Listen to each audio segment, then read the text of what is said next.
അറഫ നോമ്പ്, അതിന്റെ പുണ്യം റസൂലുള്ളാഹി സ്വല്ലല്ലാഹു അലൈഹി വസല്ലം തങ്ങൾ പഠിപ്പിച്ചു. സിയാമു യൗമി അറഫ അഹ്തസിബു അലല്ലാഹ് അൻ യുകഫിറ അസ്സന അല്ലതി ഖബ്ലഹു വസ്സനത അല്ലതി ബഅദഹ. കഴിഞ്ഞുപോയ ഒരു വർഷത്തെയും വരാനിരിക്കുന്ന ഒരു വർഷത്തെയും പാപങ്ങൾ അറഫ നോമ്പിലൂടെ അല്ലാഹു തആല പുറത്തു നൽകും. വളരെ പുണ്യമുള്ള നോമ്പാണ് അറഫ ദിവസം നോൽക്കുന്ന നോമ്പ്, യൗമു അറഫയിലെ നോമ്പ്. ഒരു വർഷം കഴിഞ്ഞുപോയതും വരാനിരിക്കുന്നതുമായ പാപങ്ങൾ മുഴുവൻ കഴുകിക്കളയാൻ മാത്രം കാരണമാകുന്ന നോമ്പാണ് അറഫ നോമ്പ് എന്നുള്ളത്. അതുമായി ബന്ധപ്പെട്ടുകൊണ്ട് ചില വസ്വാസുകൾ അതിങ്ങനെ നടന്നുകൊണ്ടിരിക്കുന്നുണ്ട്. ഇത് വളരെ കൃത്യമായി കൊണ്ട് നമ്മൾ മനസ്സിലാക്കണം. എപ്പോഴാണ് ഒരാൾ അറഫ നോമ്പ് നിർവഹിക്കേണ്ടത്? ഹാജിമാർ അറഫയിൽ നിൽക്കുന്ന ദിവസമാണോ, അതല്ല ദുൽഹിജ്ജ 9-നാണോ അറഫ നോമ്പ് നോൽക്കേണ്ടത്? ഇപ്പോൾ തന്നെ പല രൂപത്തിലുള്ള മെസ്സേജുകളും വന്നു തുടങ്ങി. ദുൽഹിജ്ജ 8-നാണ് കേരളത്തിൽ അറഫ നോമ്പ്, ഹാജിമാരെ അവിടെ നിൽക്കുന്ന ദിവസമാണ് അറഫ, അങ്ങനെയൊക്കെയുള്ള പ്രചരണങ്ങൾ നടന്നുകൊണ്ടിരിക്കുന്നു. ഇവിടെ എന്താണ് അറഫ? എപ്പോഴാണ് അറഫ നോമ്പ് ഒരാൾ നോൽക്കേണ്ടത്? അത് കൃത്യമായി കൊണ്ട് നമ്മൾ മനസ്സിലാക്കണം. ദുൽഹിജ്ജ 9-ന്റെ നോമ്പാണ് യൗമു അറഫ നോമ്പ്. ദുൽഹിജ്ജ 9-ന്റെ നോമ്പാണ് അറഫ നോമ്പ്. ഹദീസിൽ വന്നത് സിയാമു യൗമി അറഫ, അറഫ ദിവസത്തിലെ യൗമു അറഫ ദിവസത്തിലെ നോമ്പ്. യൗമു അറഫ എന്ന് പറഞ്ഞു കഴിഞ്ഞാൽ ദുൽഹിജ്ജ 9-ന്റെ പേരാണ്. ദുൽഹിജ്ജ 8-ന് യൗമു തർവിയ എന്ന് പറയും. ദുൽഹിജ്ജ 9-ന് യൗമു അറഫ എന്ന് പറയും. ദുൽഹിജ്ജ 10 യൗമുൻ നഹർ, 11, 12, 13 അയ്യാമുത് തശ്രീഖ്. ഇപ്പൊ ദുൽഹിജ്ജ 9-ന്റെ പേരാണ് യൗമു അറഫ. കോവിഡ് കാലം വന്നു, ഇവിടെ ജുമുഅകളില്ലായിരുന്നു, പള്ളികൾ അടച്ചിട്ടു. പക്ഷെ ആ ദിവസത്തിന്, വെള്ളിയാഴ്ച ദിവസത്തിന് യൗമുൽ ജുമുഅ എന്ന് തന്നെയാണ് പറയാ. ഇനി ഒരു അറഫ സംഗമമില്ലാത്തൊരു ദിവസം വന്നു. അങ്ങനെയുള്ള പരീക്ഷണങ്ങളെ തൊട്ട് അല്ലാഹു നമ്മളെ കാത്തുരക്ഷിക്കുമാറാകട്ടെ. അങ്ങനെ ഒരു അവസ്ഥ വന്നു കഴിഞ്ഞാലും ആ ദിവസത്തിന്റെ പേര് യൗമു അറഫ എന്ന് തന്നെയാണ്. അപ്പൊ യൗമു അറഫയിലാണ് നോമ്പ് നോൽക്കേണ്ടത്. യൗമു അറഫ എന്നുള്ളത് ദുൽഹിജ്ജ 9-നുള്ള പേരാണ്. അപ്പൊ ചില ആളുകളുടെ ചിന്തകൾ, അറഫ നോമ്പ് എന്ന് പറഞ്ഞാൽ അത് അറഫയിൽ ഒരുമിച്ച് കൂടിയിട്ടുള്ള ഹാജിമാർക്കുള്ള ഐക്യദാർഢ്യമല്ലേ? അറഫയിൽ അവിടെ മുസ്ലിമീങ്ങൾ ഒരുമിച്ച് കൂടുന്നു, അവരോട് ഐക്യദാർഢ്യം പ്രഖ്യാപിച്ചുകൊണ്ടാണ് നമ്മൾ നോമ്പ് നോൽക്കുന്നത്. അപ്പൊ എങ്ങനെയാണ് അറഫ കഴിഞ്ഞതിന് ശേഷം നമ്മുടെ നാട്ടിൽ നോമ്പ് നോൽക്കുക? അതുപോലെ തന്നെ അറഫ നടന്നുകൊണ്ടിരിക്കുന്ന നമ്മൾ നേരിട്ട് നമുക്ക് മൊബൈലിൽ നോക്കിയാൽ കാണാൻ കഴിയും.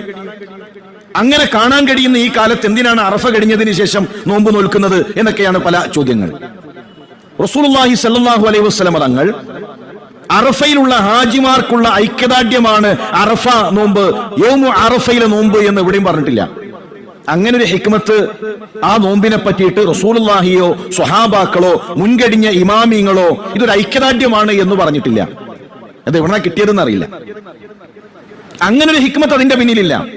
ഒരു ഇബാദത്തും ഒരു ഐക്യദാർഢ്യമായിക്കൊണ്ട് ഇസ്ലാമിലില്ല. ഏതെങ്കിലും ഒരു വ്യക്തിക്ക്, ഏതെങ്കിലും ചില കൂട്ടർക്കുള്ള ഐക്യദാർഢ്യമായിക്കൊണ്ട് ഏതെങ്കിലും ഇബാദത്തുകൾ ഇസ്ലാമിൽ പഠിപ്പിച്ചിട്ടില്ല. ഹാജിമാർക്കുള്ള ഐക്യദാർഢ്യമായിക്കൊണ്ടല്ല അറഫ നോമ്പ് പഠിപ്പിച്ചിട്ടുള്ളത്.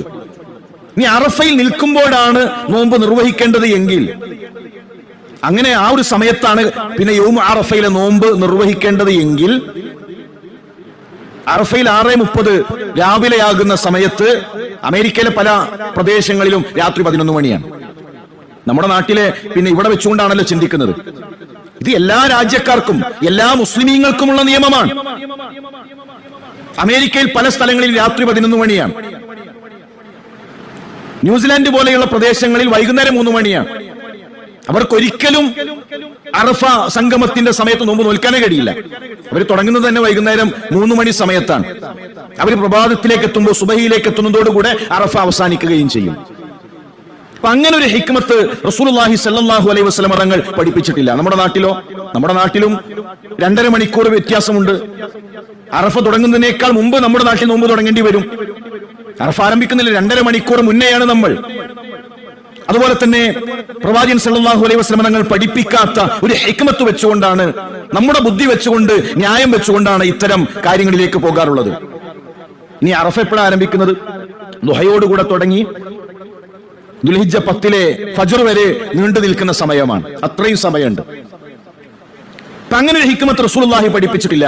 ഹാജിമാർ അറഫയിൽ നിൽക്കുന്ന സമയത്ത് അതിന് ഐക്യദാർഢ്യം പ്രഖ്യാപിച്ചുകൊണ്ട് നോൽക്കേണ്ട നോമ്പായിട്ടല്ല യൗമ അറഫ നോമ്പ് റസൂലുള്ളാഹി പഠിപ്പിച്ചിട്ടുള്ളത്. അതിന്റെ ഹിക്മത്ത് പഠിപ്പിച്ചത് കഴിഞ്ഞുപോയതും വരാനിരിക്കുന്നതുമായ പാപങ്ങൾ പൊറുക്കപ്പെടാനാണ്. നമ്മൾ നമസ്കാരം സൗദിയിലെ സമയമാണോ പരിഗണിക്കാറുള്ളത്?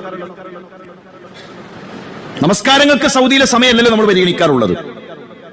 റമളാൻ തുടങ്ങുന്നതിന് പരിഗണിക്കുന്നത് സൗദിയെ പരിഗണിച്ചുകൊണ്ടല്ലോ. നമസ്കാരം പരിഗണിക്കുന്നത് പോലെ റമളാനിനെ പരിഗണിക്കുന്നത് പോലെ തന്നെയാണ് അറഫയെയും നമ്മൾ പരിഗണിക്കേണ്ടത്. ദുൽഹിജ്ജ 9 ഓരോ നാട്ടിലും എപ്പോഴാണോ ദുൽഹിജ്ജ 9 ഉള്ളത് ആ സമയത്താണ് അറഫ നോമ്പ് നിർവഹിക്കേണ്ടത്. അതാണ് പ്രവാചകൻ സല്ലല്ലാഹു അലൈഹി വസല്ലം തങ്ങൾ കാണിച്ചു തന്നിട്ടുള്ള ചര്യ.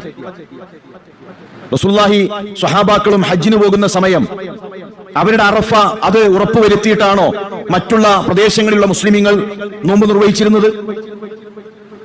ഇനി സൗദിയേക്കാൾ മുമ്പ് ഒരു സ്ഥലത്ത് ഹിലാല് കണ്ടു.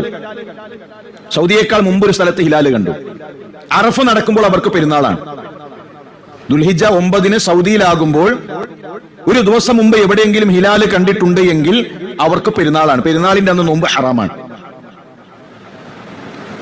ഒരു ദിവസം മുമ്പ് ഏതെങ്കിലും നാട്ടിൽ ഹിലാല് കണ്ടു കഴിഞ്ഞാൽ, സൗദിയിൽ കണ്ടില്ല, മേഘം മൂടി, മറ്റൊരു നാട്ടിൽ കണ്ടു എങ്കിൽ അവർക്ക് ദുൽഹിജ്ജ 10 ആകും, സൗദിയിൽ ദുൽഹിജ്ജ 9 ആയിരിക്കും. പെരുന്നാളിന്റെ അന്ന് അറഫ നോൽക്കേണ്ട അവസ്ഥയുണ്ടാകും. അപ്പൊ ഇന്ന് നമുക്കൊക്കെ മൊബൈലിൽ ഇങ്ങനെ കാണാൻ കഴിയുന്നുണ്ടല്ലോ, ലൈവ് അറഫ കാണാൻ കഴിയുന്നു. പിന്നെ എന്തിനാണ്? ഇതൊന്നും ഇല്ലാത്തൊരു നാട്ടിലും, വെളിച്ചമില്ലാത്ത, ഇന്റർനെറ്റ് ഇല്ലാത്ത, ഒന്നുമില്ലാത്ത ആഫ്രിക്കയിലെ ഒരു കുഗ്രാമത്തിൽ പോലും ഇസ്ലാമിലെ ഇബാദത്തുകൾ എളുപ്പാണ്. ഏത് നാട്ടിലും പ്രായോഗികമായ രൂപത്തിലാണ് ഇസ്ലാമിലെ ഇബാദത്തുകൾ പഠിപ്പിച്ചിട്ടുള്ളത്. അത് നോമ്പ് തുടങ്ങാനാണ് എങ്കിലും, നോമ്പ് അവസാനിപ്പിക്കാനാണ് എങ്കിലും, പെരുന്നാളാണെങ്കിലും, നമസ്കാരമാണെങ്കിലും. അങ്ങനെ നമ്മുടെ സാങ്കേതിക വിദ്യകൾ കൂടുന്നതിനനുസരിച്ചുകൊണ്ട് മാറ്റം വരുത്തേണ്ട ആവശ്യമില്ല. പ്രത്യേകമായി മനസ്സിലാക്കേണ്ടത് ദുൽഹിജ്ജ 9 എന്നാണോ നമ്മുടെ നാട്ടിലുള്ളത്, ഓരോ നാട്ടിലും എന്നാണോ ദുൽഹിജ്ജ 9 അന്നാണ് യൗമ അറഫ.